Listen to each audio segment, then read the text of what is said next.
शाळा परिसरात माकडाचा धुमाकूळ, वन विभागाचे दुर्लक्ष, विद्यार्थी शिक्षक भयभीत। नंदुरबार शहरातील डीआर हायस्कूल व डॉक्टर काणे प्राथमिक विद्यालय व गर्ल्स हायस्कूल शाळा परिसरात गेल्या 2 ते 3 दिवसांपासून एका माकडाने धुमाकूळ घातलाय।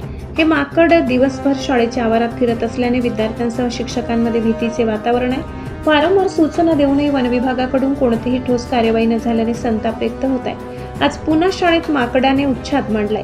विद्यार्थ्यांचे आरडाओरडीनंतर माहिती मिळताच वन विभागाची गाडी घटनास्थळी दाखल झाली। मात्र वन विभागाच्या कर्मचाऱ्यांनी केवळ माकडाला हुसकावण्याचा प्रयत्न केला। विशेष म्हणजे पिंजरा सोबत आणला असतानाही तो लावण्यातच आला नाही। त्यामुळे वन विभागाच्या कार्यपद्धतीवर प्रश्नचिन्ह उपस्थित होत आहे।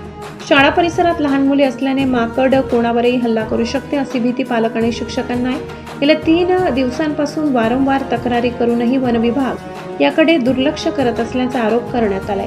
माकड दिवसभर वर्गांजवळ, टाकीवर आणि झाडांवर फिरत असते। आम्हाला मुलांना सांभाळणे कठीण झाले। वन विभागाने तात्काळ माकडाचा बंदोबस्त करावा। शाळा परिसरातील माकडाचा प्रश्न तातडीने सोडवून विद्यार्थ्यांना सुरक्षित वातावरण उपलब्ध करून द्यावे अशी मागणी शिक्षक वर्गातून होत आहे। सध्या नंदुरबार शहरामध्ये आपल्या शहराच्या जवळ गुजरात राज्याची सीमा असल्यामुळे तिथून जंगलातून काही माकडांनी नंदुरबार शहरामध्ये उच्छाद मांडलेला आहे। विशेष म्हणजे ते माकड हे शाळा परिसरामध्ये जी झाडं आहेत किंवा ज्या इमारती आहेत त्या इमारतींवरती आणि काही वेळा वर्गांपर्यंत ते येऊन ठेपतात आणि अशा माकडांना पाहून विद्यार्थी विचलित होतात, भीतीने घाबरतात ते।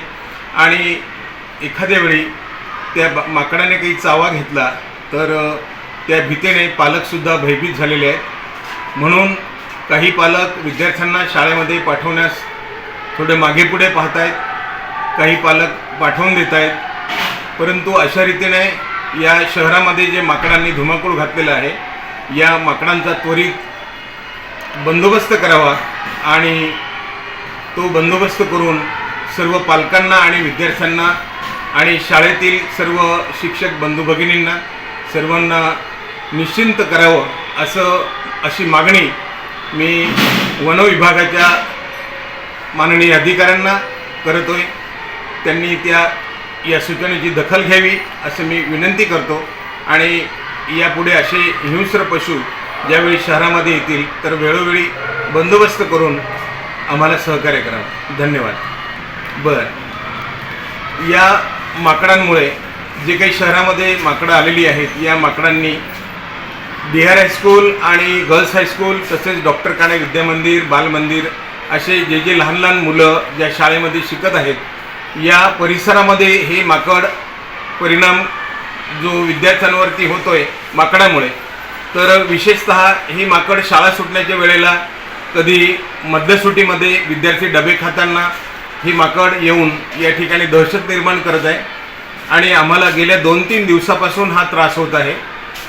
तर या माकडाचा त्वरित बंदोबस्त करावा असं वन विभागाच्या अधिकाऱ्यांना मी विनंती करतो। वीरेंद्र गिरासे, तापी परिसर न्यूज, नंदुरबार।